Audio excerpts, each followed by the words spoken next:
لن تنالوا البر حتى تنفقوا مما تحبون، ہرگز نہیں پہنچ سکتے نیکی کے مقام کو جب تک کہ خرچ نہ کرو ان میں سے جو چیزیں تمہیں پسند ہیں۔ یہ نہیں ہے خیرات صدقات، بلکہ جو تمہیں محبوب ہے۔ لن تنالوا البر، بر کے مقام تک نہیں پہنچ سکتے۔ پھر میں کہہ رہا ہوں عابد ہو سکتے ہو، زاہد ہو سکتے ہو،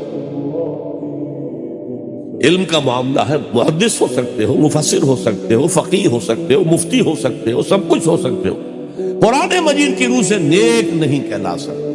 دور دراز کے لوگوں کے ساتھ نیکی ہو رہی ہے، سگے بھائی کی بیوہ اور 3 بچے جو ہیں وہ محروم ہیں، انہوں نے اس وقت یہ کر دیا تھا، یہ کر دیا تھا۔ ظاہر بات ہے کہ اگر تو اللہ کے لیے دینا ہے تو پہلا حق ان کا، اللہ کے لیے دیا ہے اگر تو اپنے اس نفس کی جو انتقام کا جذبہ ہے اس کو کچلو، اور جس کا سب سے پہلا حق ہے اس کو پہنچاؤ۔